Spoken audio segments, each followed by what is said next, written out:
Consulting, nous faisons chanter la donnée au service des entreprises avec des indicateurs simples et compréhensibles par tous.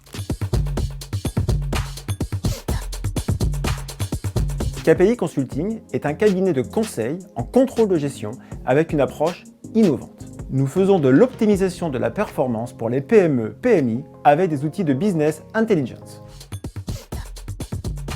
Notre approche se décompose sur 3 axes. Tout d'abord, l'externalisation de la fonction contrôle de gestion.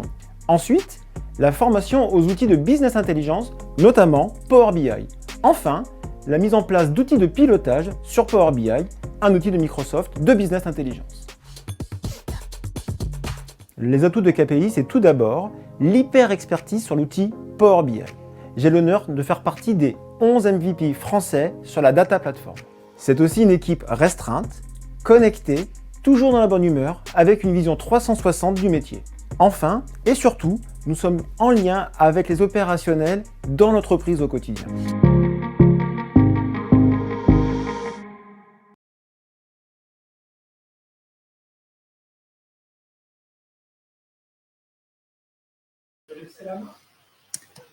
C'est parti. Hop, tu me dis si jamais il y a des petits soucis de retransmission de son ou autre. Donc, bonsoir à tous. Alors, je sais pas si c'est un honneur ou si c'est une punition de terminer la journée. Il n'y a plus de session après, on est d'accord Non, il y en a encore 2 après toi. Ah, mais c'est bon, alors on est tranquille. On va pouvoir prendre notre temps. Non, bonsoir à tous. On va passer la petite partie où on remercie les sponsors. Je pense que vous entendez ça depuis ce matin. Mais on ne peut que leur faire une hola parce que sinon on n'organise pas ce type d'événement et on ne peut pas partager nos connaissances avec vous. Donc merci à eux qui nous ont nourris et qui nous offrent un joli lieu pour faire cette session. J'ai pas été très corporate sur les slides, sur les templates de slides, mais vous verrez, il y a quand même des slides un peu du Power 365. Donc, je vais peut-être déjà me présenter pour ceux qui ne me connaissent pas. Je m'appelle Jean-Pierre. Je m'occupe de sujets d'innovation, donc au sens large. Donc, dans l'innovation, il y a plein de choses. Il y a du low-code, il y a de l'IoT, il y a de l'IA, il y a des systèmes autonomes, il y a de la digitalisation de l'industrie. Enfin, il y a plein de sujets. Donc, je fais ça au quotidien. Je suis aussi MVP Data Platform. Donc, j'ai passé beaucoup de temps dans la data. Je suis encore dans la data. D'ailleurs, vous voyez, j'ai un joli t-shirt jaune du club Power BI, puisque, et on terminera avec ça pour la minute promotionnelle, j'ai la chance d'avoir fondé le club Power BI avec Tristan Malherbe, et de toute façon, il y a plein d'organisateurs du club Power BI qui se cachent dans cette salle, et maintenant, il y a une quinzaine de personnes qui fait vivre cette belle communauté autour de Power BI, et je pense pas du tout parler de Power BI dans cette session, ce qui va être un exploit. Alors, de quoi on va parler? On va parler de... Ce qui est important dans le titre, c'est la transformation numérique de l'industrie. En gros, comment on peut utiliser la technologie, et en l'occurrence les technologies numériques ou digitales, vous choisissez l'adjectif que vous voulez, pour finalement aider à transformer le terrain, l'industrie. Alors, on prend souvent une métaphore qui est très souvent un raccourci, mais pour que tout le monde comprend, c'est finalement de se dire, quand je parle du terrain, je vais parler vraiment des usines.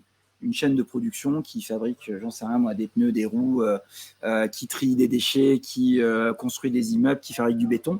Peu importe, on va être vraiment sur le terrain avec des gens qui, par nature, parce que ce n'est pas leur métier d'être devant un écran, devant un ordinateur ou devant un téléphone, ne sont pas beaucoup digitalisés, mais ont un travail qui mérite d'être optimisé. On va voir comment justement on va pouvoir faire ça.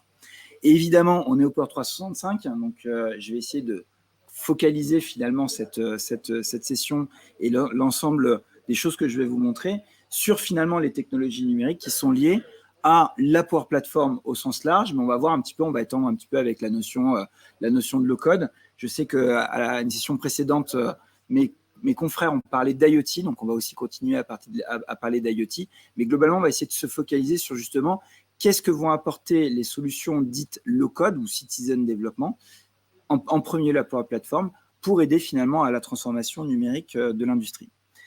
Alors, je vais démarrer la session avec un peu la minute Roger Giquel où on va se faire peur et voir un petit peu tous les enjeux qu'on a à faire face aujourd'hui dans l'industrie.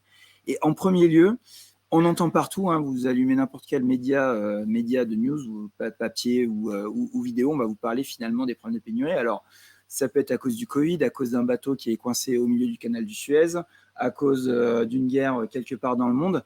Mais aujourd'hui, on a un vrai souci d'un marché pénurique, c'est qu'aujourd'hui, finalement, on fabrique trop de choses, on utilise trop de choses, l'industrie est tellement importante qu'on est en pénurie de pas mal de choses et qu'on a souvent un grain de sable qui va venir enrayer finalement le fonctionnement d'une usine, le fonctionnement justement d'un milieu industriel. Et alors, on imagine très bien, on se dit, oui, j'ai un problème d'approvisionnement, je n'ai pas mes matières premières, je ne peux pas fabriquer. Mais en fait, la pénurie, et on va y revenir justement, ça va nous amener sur les sujets un petit peu citizen dev et low code, on a aussi une pénurie de main-d'œuvre, de plus en plus. On se dit, c'est surtout les informaticiens, donc en général, d'instant, on est dans les milieux numériques, on se plaint, ou en tout cas, on subit cette pénurie où on dit qu'on manque de cerveau. Mais en fait, vous discutez avec n'importe qui, que ce soit un maçon, un plombier, un responsable d'usine, n'importe qui va être dans l'industrie, va avoir aussi cette problématique de recruter, d'avoir le bon personnel qui va bien. Donc, on va voir comment finalement, de ça, on va essayer d'en tirer des solutions et le low-code va peut-être nous aider à faire ça. Autre challenge, alors désolé, il y a beaucoup de franglais aussi dans la démo, donc je vais passer de l'anglais au français. L'autre challenge, alors j'aurais pu mettre l'écologie, le green, le climat, peu importe. Au final, l'un des enjeux pour nos entreprises, nos industries, c'est d'être le plus carbone neutral. Donc, si je vais aller plus loin que le carbone avec les GES, les gaz à effet de serre, c'est un véritable enjeu. Alors, que ça soit subi à cause d'une contrainte réglementaire qui va obliger les entreprises à avoir un bilan un petit peu moins négatif, ou tout simplement parce que les entreprises elles-mêmes, finalement, ont compris qu'elles devaient faire quelque chose sur le sujet. Finalement, on a un enjeu aussi, on doit changer la façon dont l'industrie fait ça, travaille aujourd'hui et réduire finalement son impact sur le climat.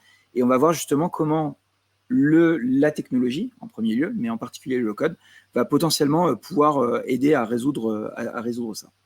Et enfin, il y en a un qui est plus terre-à-terre, et on pourrait se dire que finalement, les industriels n'ont qu'une idée en tête, c'est avoir le moins de personnel et faire tout par des robots le moins cher possible. Bien évidemment, il y a ce sujet de l'efficience opérationnelle dans les usines.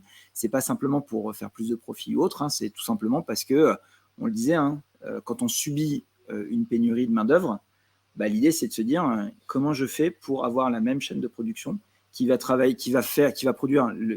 le même volume de biens ou traiter le même volume de matériaux avec le moins de personnel possible. Donc l'efficience, c'est aussi ça. C'est pas simplement pour dire je veux licencier des gens, c'est aussi tout simplement parce que comme on en a moins, on veut que ça soit le plus automatisé. L'exemple qu'on peut avoir, c'est pour ça que j'ai choisi aussi cette chaîne de logistique, de packaging. L'exemple que vous avez tous, c'est le secteur de la logistique, qui lui a été quasiment entièrement robotisé et transformé grâce au numérique. Aujourd'hui, il n'y a plus personne qui porte une caisse pour la mettre sur un entrepôt, sur un élément de stockage. Aujourd'hui, il y a quasiment que des robots partout. Et bien sûr, tout ça est piloté par le digital, par des algorithmes d'IA, par des algorithmes, des fois tout ce qu'il y a de plus classique. Il n'y a pas forcément d'intelligence artificielle partout. Et l'opérateur n'est que là pour finalement aider à juste faire en sorte que tout fonctionne bien. Donc ça, c'est les enjeux qu'ont les industriels.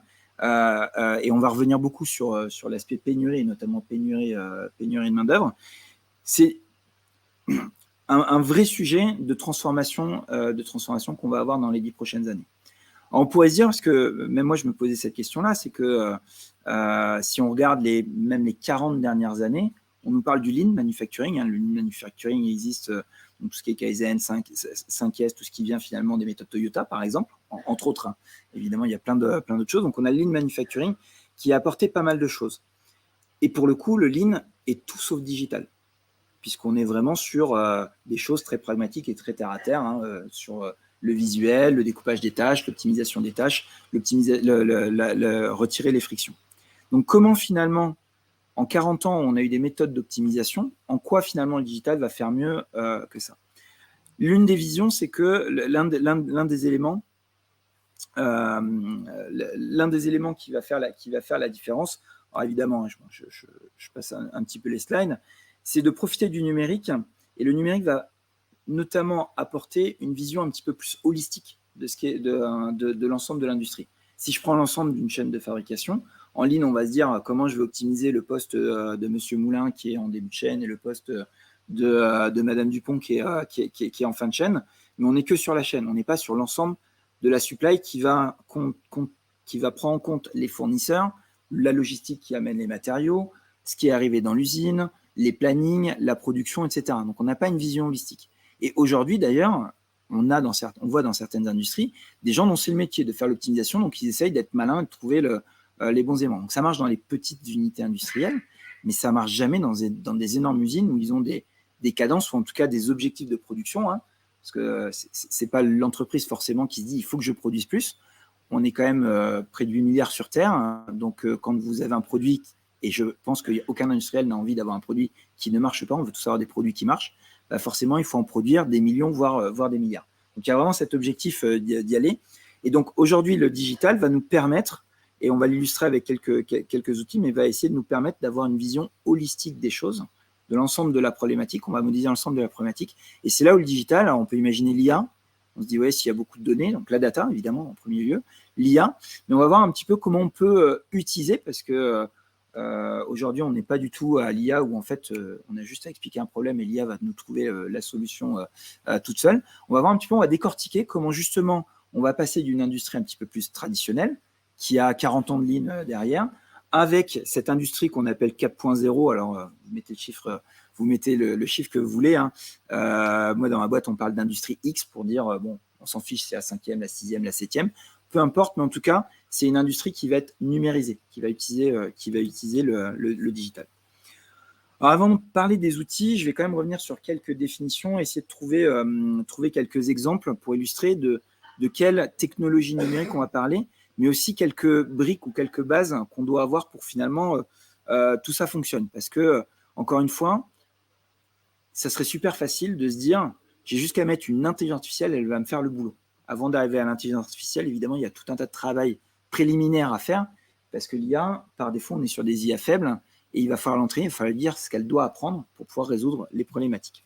On va revenir à quelques définitions, c'est que déjà, si on veut digitaliser une chaîne de production, si on veut digitaliser le terrain, bah, il faut récupérer la donnée.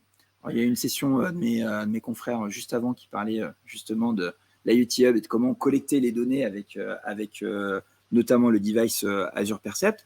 Mais globalement, si je dois simplifier la problématique, l'IoT, c'est tout simplement toute la tuyauterie qui va faire que j'ai un objet. Ça peut être, alors quand on parle d'objet, on imagine tous son téléphone ou des objets un petit peu gadgets que nous, on utilise en tant que consommateur.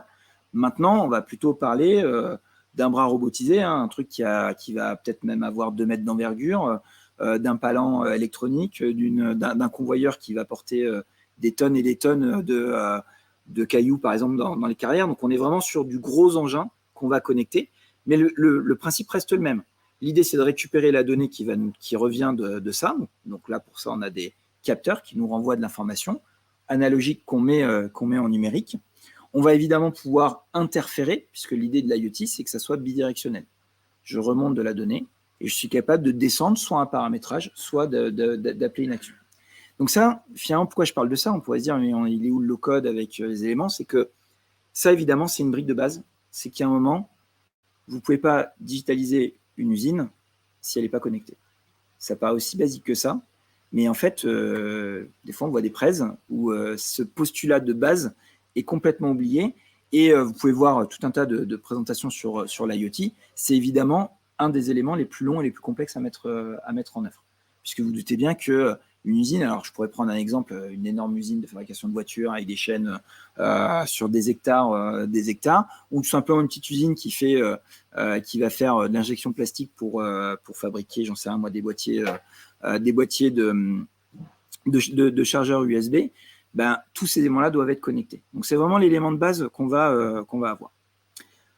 Après arrive une notion qu'on met au-dessus de l'IoT qui va être importante pour toute la suite, qui va nous ouvrir finalement les scénarios. D'ailleurs, on a un petit slogan qu'on utilise, moi, quand je fais les présentations ou quand on voit avec des clients, c'est que finalement, on ouvre le champ des possibles grâce aux jumeaux numériques. Alors, jumeaux numériques, on entend beaucoup parler dans l'industrie. Est-ce que quelqu'un veut se risquer à une... J'aurais pas dû mettre la définition. Est-ce que quelqu'un veut se risquer à une définition? Je la cache pour la peine. Non, soyez pas timide. Comment? Oui, je sais, mais l'idée, c'est avec vos mots, parce que si c'est pour juste lire le slide, bien évidemment, je pourrais le faire. Bon, personne ne se risque, mais c'est pas grave. Je comprends votre timidité. Il y a plein de définitions du jumeau numérique, mais moi, j'aime bien expliquer que c'est finalement, on essaye de représenter à l'instant T l'état du monde réel. Alors, idéalement, si j'ai tout connecté, donc rappelez-vous, hein, le point qu'on a juste avant, c'est de dire j'ai juste avant ce qu'on appelle le device twin, qui n'est pas le jumeau numérique, mais qui est le jumeau finalement d'un device. Le jumeau numérique, c'est quand on va passer au niveau supérieur et qu'on va modéliser non pas un capteur ou un objet, mais qu'on va modéliser l'ensemble d'un processus. Et ça peut aller très loin, parce qu'en fait, on voit sur certains projets où cette modélisation, carrément, on va même modéliser les objets qui passent sur la chaîne de fabrication. Donc, vous imaginez, si vous êtes une usine et que vous sortez, j'en sais rien moi, 10 000 unités par jour, en fait, on va créer les 10 000 points et ils vont vivre finalement dans un graphe, parce que le jumeau numérique est très souvent représenté par un graphe, mais finalement, à l'instant T, j'ai la vision globale de tout ce qu'il y a dans mon usine. L'état des capteurs, l'état des machines, pourquoi pas même l'état du personnel, sur quel poste ils sont, qu'est-ce qu'ils ont fait, à quelle heure ils ont pointé, est-ce qu'ils sont suffisamment opérationnels. Alors, ça ne fait pas trop en France de scorer les individus, mais ça peut être quelque chose qui va être fait. Donc finalement, on va avoir cet environnement complet. Et pourquoi on a ça? Parce que c'est notre premier point d'entrée qui va nous permettre, je vous disais, hein, l'idée de la numérisation de l'industrie, de la digitalisation de l'industrie, c'est d'avoir une vision un peu plus holistique de tout ce qui se passe. Donc la première des choses à faire, ça va être de la modéliser. Comme on modélise finalement une base de données quand on a les données, il y a un moment, on va donner du contexte, on va les modéliser. C'est un petit peu plus compliqué parce que là, il faut rentrer dans les processus, il faut comprendre ce que Fabric Cuisine et comment elle est structurée pour pouvoir faire ça. Pas de questions? Vous arrivez à suivre pour l'instant?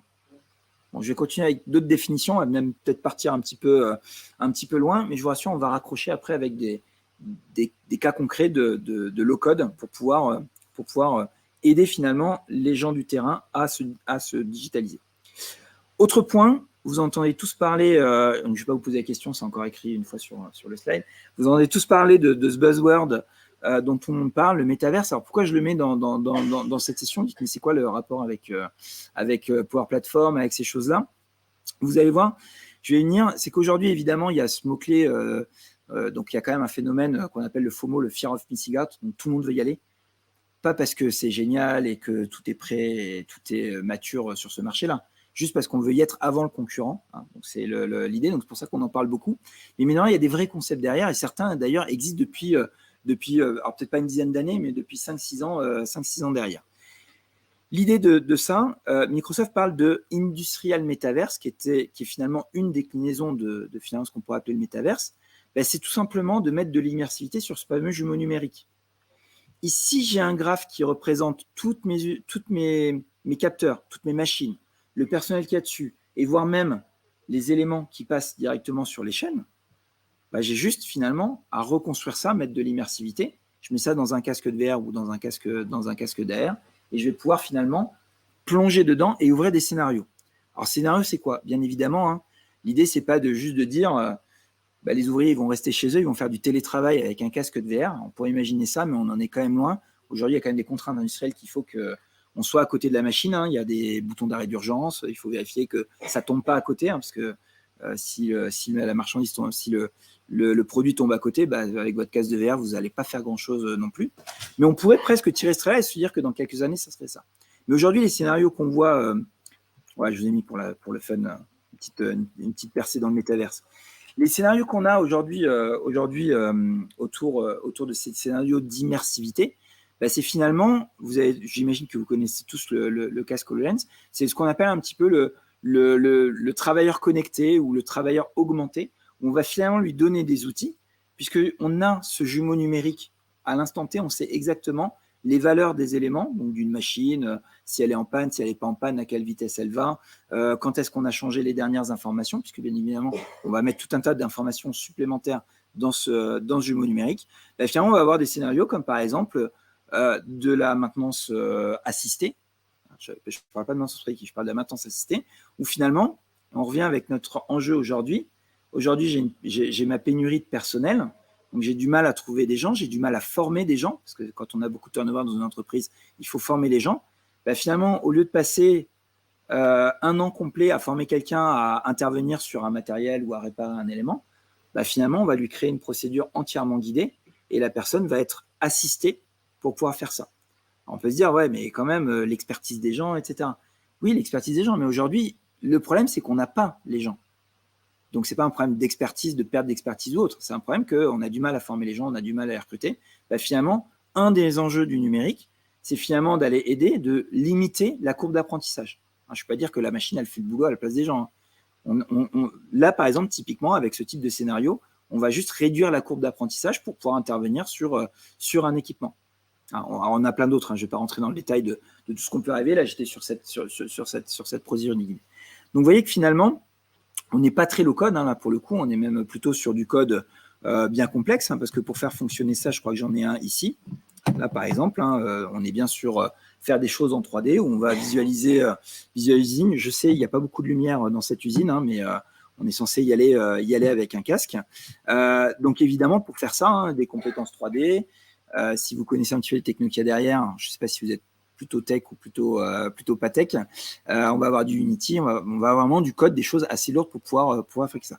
Donc, on n'est pas encore en low-code, mais on va y venir. On va voir que finalement, ça va être des briques qu'on va mettre en place pour arriver justement au low-code et à simplifier le boulot des gens sur le terrain.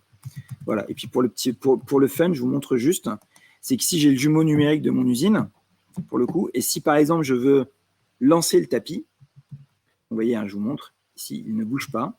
Et normalement, la magie du direct, il suffit que j'ai une application qui, dans mon jumeau numérique, démarre le tapis. Et vous voyez, il a démarré ici. Donc, on pourrait très bien imaginer. Là, normalement, on le fait. Alors, je les ai amenés, mais je n'ai pas l'application sur mon casque Meta à moi. Mais en fait, on a juste montré que finalement, dans un monde virtuel, je suis capable d'aller allumer ou éteindre une chaîne de production. Je vous rassure, il n'y a aucun industriel qui veut ça. C'est marrant, ça ouvre plein de discussions. Mais aujourd'hui, il y a tellement de contraintes de sécurité dans une usine, personne ne va allumer une machine avec un casque.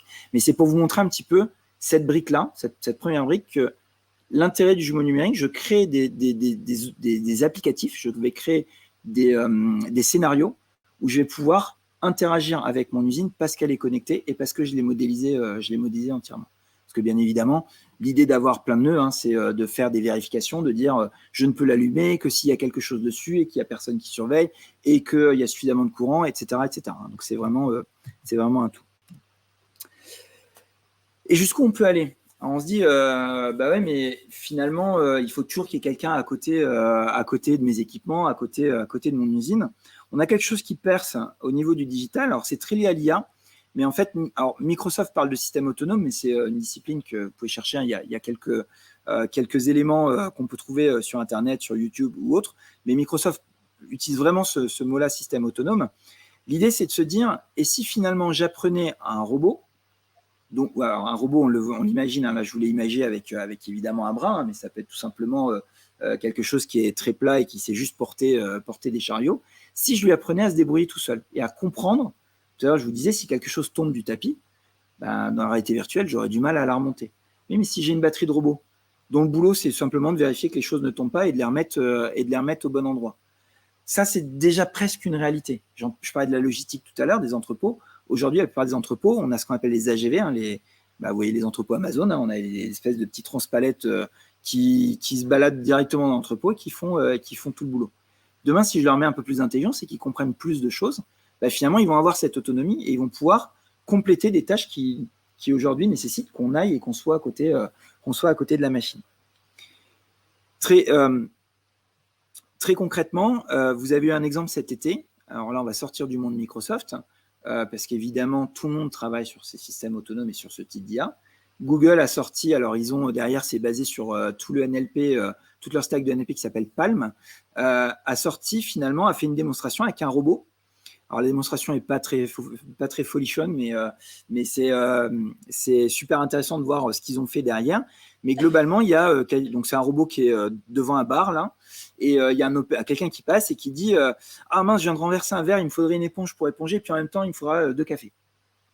Donc le robot ne fait rien, donc on a l'impression que la démo est plantée. Et en fait, le robot a analysé les tâches qui ont été demandées et va trouver la bonne séquence et donc traiter 2 tâches qui n'ont rien à voir l'une avec l'autre. J'ai demandé 2 cafés et j'ai dit que j'avais fait tomber quelque chose par terre, mais le robot comprend, découpe les tâches et les exécute. Voilà.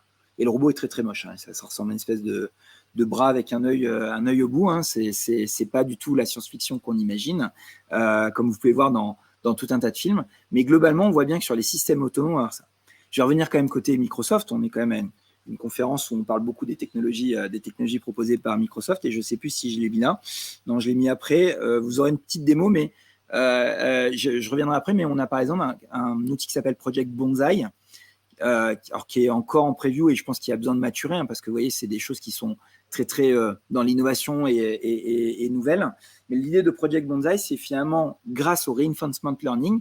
Il y a plusieurs façons de faire des systèmes autonomes. On peut imaginer de la programmation linéaire ou du reinforcement learning. Il y a aussi d'autres choses, mais Microsoft a choisi le reinforcement learning et il a créé finalement tout un studio où on va pouvoir modéliser son problème et dire crée-moi une IA qui est capable de résoudre cette problématique-là.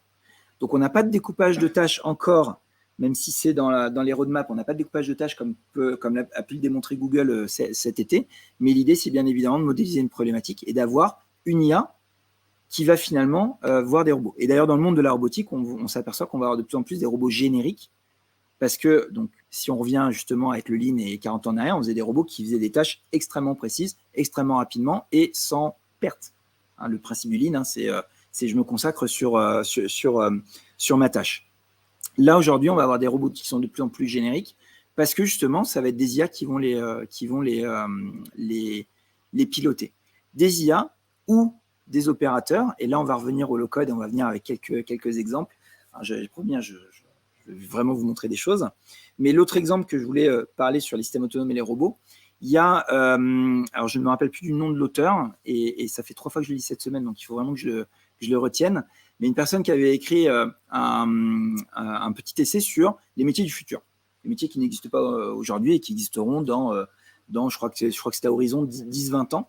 Et c'était assez rigolo. Il y en a un que j'avais bien aimé, c'était dresseur de robots. C'est-à-dire que l'industrie va se changer. C'est qu'aujourd'hui, on a des gens, et rappelez-vous, hein, les enjeux qu'on a aujourd'hui, impact carbone, efficiency et pénurie, on a des gens qui font des tâches. Demain, en fait, ces gens-là vont dresser des robots pour faire ces tâches. Et c'est assez rigolo parce que je me suis dit, cet été, je me suis relu Asimov, hein, pour revenir un petit peu, et c'est assez rigolo de voir que à cette époque-là, il y avait des choses assez intéressantes qu'on revoit aujourd'hui ressurgir, puisque les technologies sont matures. Bon, c'est bien, je parle. J'espère que ça vous inspire sur, en tout cas, les vrais enjeux et comment on peut essayer de les adresser avec le numérique, les vrais enjeux de l'industrie et comment on peut les adresser avec le numérique. Maintenant, vous dites, je suis quand même venu à une conférence qui s'appelle Power 365, on m'a promis de la Power Platform, du Power Apps, du Power Automate, et peut-être même du Power BI, mais malheureusement, c'est peut-être... c'est pas la seule session où vous n'aurez pas de Power BI, mais c'est quand même dommage d'avoir un t-shirt jaune et pas parler de Power BI, mais on va quand même parler de Power Platform et on va voir comment elle peut aider finalement avec les postulats et les briques que je vous ai présentés, les quelques définitions, comment on peut imaginer avec la Power Platform. Premièrement, je reviens, j'aime bien montrer ce slide pour un peu illustrer et aussi taire, même si personne n'a levé la main pour s'insurger là-dessus, sur le fait que le low-code est là pour détruire des emplois et nous voler notre travail. En fait, la problématique, et c'est pour ça que j'ai démarré avec cette peur de la pénurie personnelle, c'est qu'aujourd'hui, on a quand même une population qui frôle les 8 milliards de personnes. Et alors, toujours pareil, selon les sources, là, c'est EDC qui avait fait une étude en 2018. Alors, j'ai essayé de la recroiser avec d'autres études, c'est assez compliqué, mais globalement, dans l'échelle, on est dans les bons chiffres. Mais qui vraiment dit que sur Terre, il y a 25 millions de développeurs. Aujourd'hui, les besoins d'efficacité, d'application, de sujets où on a besoin de développeurs, je parle bien de développeurs numériques, même si aujourd'hui on avait un énorme plan et on se disait là, dans un mois, on est capable de multiplier par 2, on n'a encore pas assez de développeurs. La solution, c'est simple, c'est de faire en sorte que les gens qui sont dans le bleu deviennent eux-mêmes des développeurs. Et c'est pour ça qu'est née finalement la notion de citizen developer. Ça ne veut pas dire que c'est des gens qui sont moins bons que vous et qui vont piquer votre travail. Alors, je ne sais pas si vous êtes plutôt développeur ou pas dans l'audience. Ce n'est pas du tout ça. C'est juste que finalement, ils vont venir faire le dernier kilomètre, ils vont venir utiliser ce que vous, développeurs, vous allez avoir mis en place. Et donc là, on revoit un petit peu pourquoi j'ai parlé d'IoT, parlé de briques, etc. C'est qu'on est bien d'accord qu'il n'y a pas un citizen developer qui va venir mettre en place un digital twin ou mettre les briques IoT. Par contre, créer quelque chose par-dessus ces stacks-là pour pouvoir justement améliorer son quotidien ou améliorer l'efficacité de son équipe ou améliorer l'efficacité de son usine ou la qualité de son usine, ou, et de plus en plus, je l'ai mis quand même en introduction, les sujets qu'on a, essayer aussi de réduire l'empreinte énergétique ou l'empreinte carbone qu'on peut avoir dans son usine, bah finalement, il est là l'enjeu. C'est comment on met en place les briques de base pour que directement dans l'usine, les gens se digitalisent. Donc finalement, digitaliser l'industrie, c'est aussi et contribuer à faire en sorte qu'on emmène le digital et que les gens, alors il y a de plus en plus de digital native, mais aujourd'hui, quand on va dans l'industrie, on a des gens qui ne sont pas habitués à un ordinateur, à un téléphone, etc. Donc c'est à nous de créer les outils pour les y aider. Hop, les plateformes, on n'a pas besoin de ça. Alors, l'exemple, ça serait de se dire, et en effet, on le voit très fortement avec ça, avec Power Apps, c'est souvent l'idée qu'on a dès le début. Ah bah super, on n'a qu'à leur donner un téléphone, un PC, ils vont sur le studio Power Apps et ils vont se fabriquer des applications. L'idée est très bonne, et je ne vais surtout pas dire qu'il ne faut pas tirer cette corde-là. Maintenant, faire très attention, c'est qu'on se méprend, c'est qu'on dit Citizen, j'ai qu'à faire une formation là, de tout le personnel de l'usine, et puis c'est bon, ils vont y arriver. On sait très bien, enfin, je ne sais pas de quel côté de la barrière vous vous trouvez, mais on sait très bien que ça serait génial si ça fonctionnait comme ça. On a besoin d'en faire plus. Maintenant, il faut quand même tirer cette corde-là parce qu'on a quand même un outil qui va permettre à un chef d'équipe peut-être de passer le temps et de trouver une solution qui va améliorer son quotidien. Et l'exemple, d'ailleurs, qui n'est pas très lié à l'IoT, mais qu'on voit très facilement, c'est que souvent, en effet, on va trouver quelques geeks qui vont être à l'aise avec ce type de solution. Et finalement, ils vont faire ce qu'on voit beaucoup comme élément. D'ailleurs, il y a des super feedbacks de la SNCF, d'une part. Et j'ai entendu, alors c'est des feedbacks officiels que vous pouvez trouver sur la chaîne de Microsoft, hein, c'est des vidéos qu'a fait Microsoft, hein, où ils font beaucoup de Power Apps, et on voit des gens qui disent j'ai résolu une de mes problématiques sur le terrain. Et la grande classique, c'est en fait, j'en sais rien, moi, vous êtes sur une chaîne, vous avez des outils, donc j'en sais rien, mais il y a 5 perceuses, hein, c'est pas la perceuse que vous achetez chez Castorama, hein, c'est des perceuses qui coûtent beaucoup plus cher, et on ne sait jamais où elles sont, parce qu'il y en a un qui l'a pris, il l'a emmené au poste d'à côté, etc. etc. Finalement, on fait une petite appli où quand je le prends, je scanne un QR code qui est sur la perceuse, je dis que c'est moi, Bobby, qui l'ai pris et qui l'ai emmené pour faire tel truc. Ça va dans une liste. À la rigueur, on s'en fout, ça aille dans une liste. Mais en fait, j'ai fait une petite application en 10 minutes, un petit peu plus en fonction du niveau des personnes, mais qui va juste me résoudre une problématique, qui va faire peut-être gagner 5 minutes à mes 4 personnes sur ma chaîne de production par jour. 5 minutes x 4 par jour, en industriel, hein, d'ailleurs j'ai parlé du lean tout à l'heure, hein, c'est juste énorme. Parce qu'au final, on va arriver et quand je dois produire, je donnais l'exemple, hein, l'industrie manufacturière qui doit produire des millions d'objets par jour, en fait, quand vous parlez des 5 minutes, mine de rien, vous n'arrivez pas à votre objectif. Donc c'est important. Donc ça, c'est le premier lien qu'on a, c'est finalement de se dire, tout ce qui est low-code apps, d'ailleurs, vous voyez, je n'ai même pas mis Power Apps sur le slide. Donc évidemment, on va faire ça avec Power Apps, permet d'aider, de mettre, donc le numérique va mettre de l'huile dans les rouages sur des sujets assez simples. Maintenant, si je vais un petit peu plus loin et que je le connecte, je pense qu'il y a eu des sessions aujourd'hui sur comment on crée des composants pour mettre dans la librairie Power Apps. Donc on va aller voir. Non, ce n'est pas celui-là, c'est ici. Est-ce que j'ai une apps merde, j'aurais dû en créer une à l'avance. Ici, quand je crée une application que je vais mettre par exemple sur mon mobile,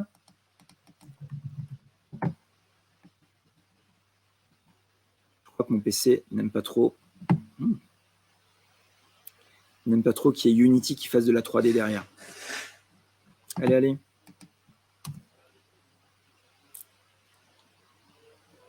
Non, il veut pas.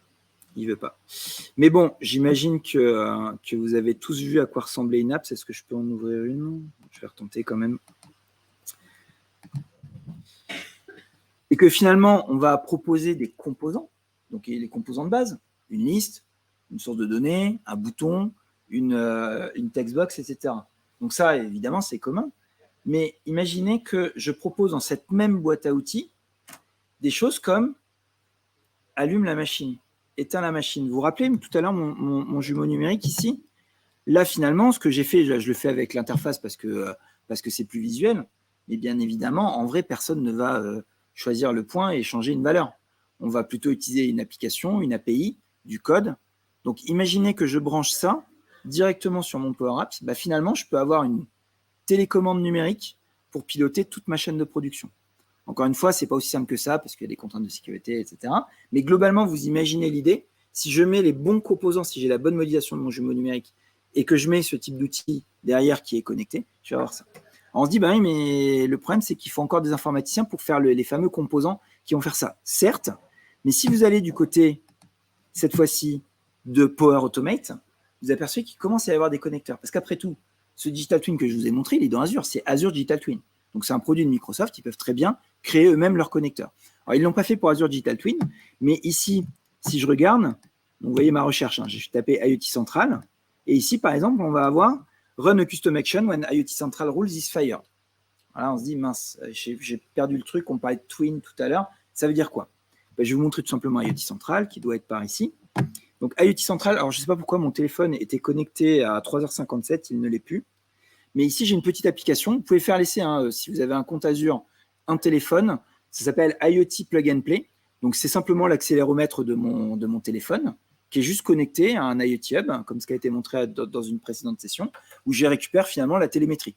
Ça pourrait être une chaîne de production, mais c'est mon téléphone. Bah, IoT Central, une fois qu'il a ça, il a ce qu'on appelle la modélisation de ce qui est capable de faire ça. Rappelez-vous tout à l'heure, action, paramètres et sensor.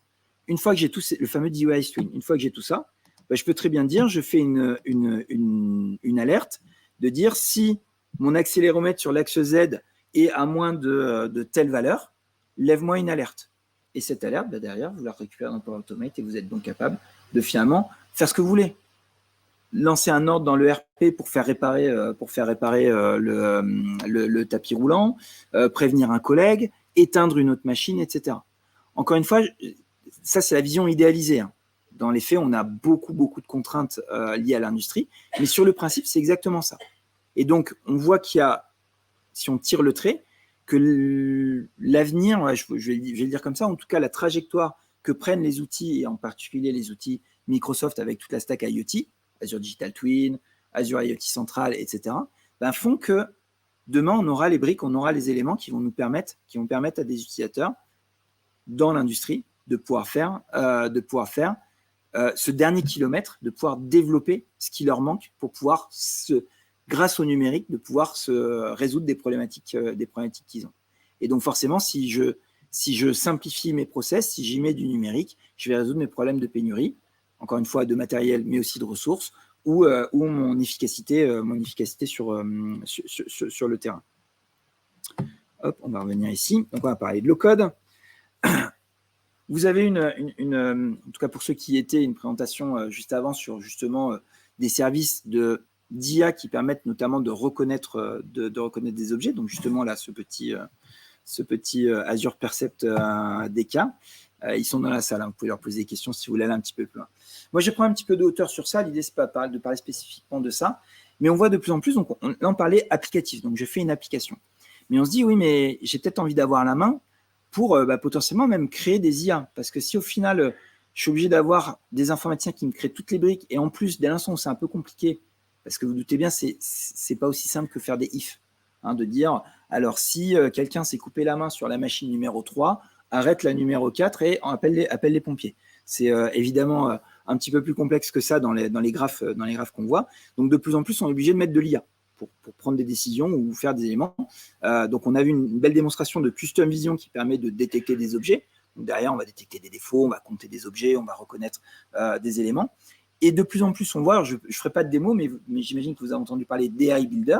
Donc, ça fait partie de la Power Platform. C'est vraiment une brique qui va permettre, alors je ne vais pas faire de démo bout en bout, mais je vais quand même vous montrer si je vais sur Power Apps. Donc, il ne marchait pas tout à l'heure, mais je peux au moins vous montrer ça. Donc, AI Builder, vous voyez, hein, c'est vraiment une brique ici. On a des modèles et aussi on va pouvoir explorer. Et je ne vais pas aller bien loin. Mais ici, on voit que, par exemple, je peux m'amuser à créer un modèle qui va détecter des objets dans une image. Donc, au final, j'ai un téléphone. Donc, si je suis équipé d'un téléphone dans l'usine, alors pas celui-là, un téléphone un peu plus durci, il y a un appareil photo dessus. Je peux très bien imaginer, tout à l'heure je parlais du QR code, mais je peux très bien, admettons, je reçois une livraison avec des pièces qui me semblent non conformes, je les prends en photo, il y a une IA qui va me dire ce que je dois faire, ou je dois la ranger peut-être, pourquoi pas.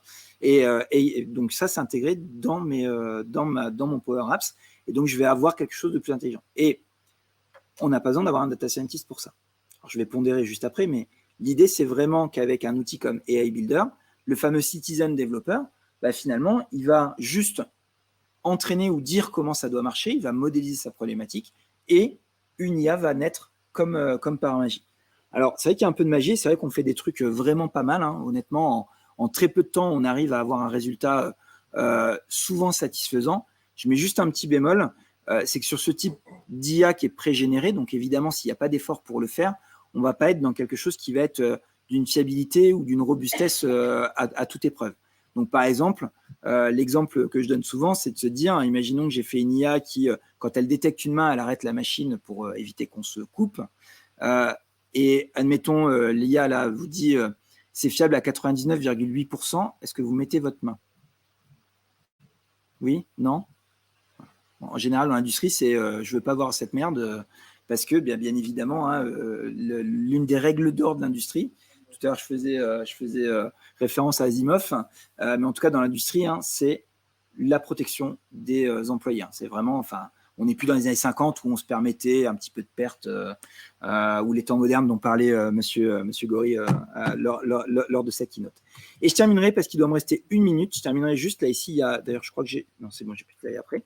Je vais vous montrer Bonsai. Donc, je vous en ai parlé tout à l'heure avec les fameux systèmes autonomes. Je vais vous montrer au travers d'une vidéo qui se trouve ici. Hop, je vais revenir un petit peu. L'idée, c'est qu'on va modéliser, on va utiliser un outil de simulation. Donc là, en l'occurrence, il s'appelle InnoLogix, celui-là. Il y en avait différents sur le marché. Et je vais modéliser.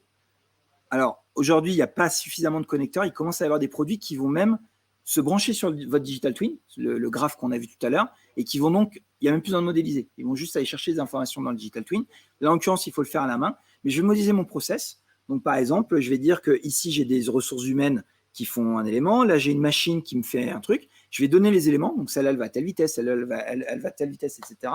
Et globalement, l'outil de simulation, une fois que vous le lancez, finalement, il simule et il est capable de vous dire, voilà, globalement, ici, le coût d'un produit, c'est à peu près tant. Donc là, c'est bien. On a ces éléments-là et vous avez les petits curseurs. Et donc, c'est l'opérateur qui doit s'embêter à dire, je bouge un petit peu, là, je vais faire plus, là, je vais faire moins. Nous, on discute avec des industriels où il y a des gens, ils mettent 30 ans à mettre les bons curseurs pour que la machine, elle soit aux petits oignons. Notamment, il y en a un, il y a 27 vis à tourner. Voilà, il y a une personne dans toute l'usine qui sait configurer les 27 vis pour que la machine fonctionne bien, pour le coup. Mais l'idée, c'est tout simplement, une fois qu'on a ça, on va modéliser le process dans un outil qui s'appelle Bonsai. Je voudrais juste vous montrer l'élément. Je vais un peu trop vite. Voilà. Alors, globalement, c'est ici.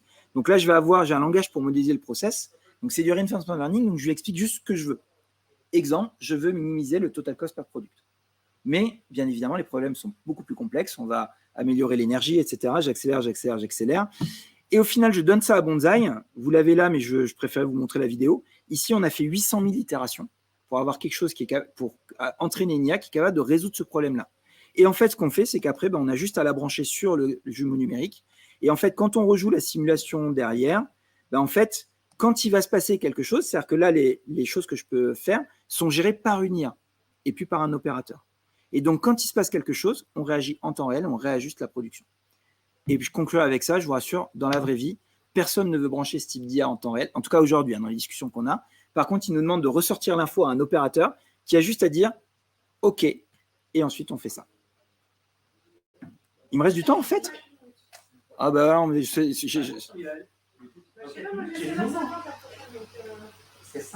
en grappillant sur le temps de pause. Voilà. Non, en tout cas, moi, je suis arrivé au bout. Je suis arrivé au bout de ce que je voulais vous montrer. Voilà, alors je suis passé assez vite sur les outils, mais je serais ravi d'en discuter avec vous si vous voulez. Mais en tout cas, voilà, je voulais vous montrer un petit peu en tout cas, quels étaient les enjeux, qu'est-ce qu'on entendait par digitaliser l'industrie, parce que souvent on se dit, il n'y a qu'à mettre du Power Apps et ça y est, c'est digitalisé. Vous voyez que ce n'est pas aussi simple et qu'il faut finalement avoir une démarche un petit peu plus large. Est-ce que vous avez des questions? On va utiliser les 4 minutes pour ça, ou les 2 minutes qui restent pour ça. Ah, pour qu'il commence. Sinon, en tout cas, je vous remercie de votre attention.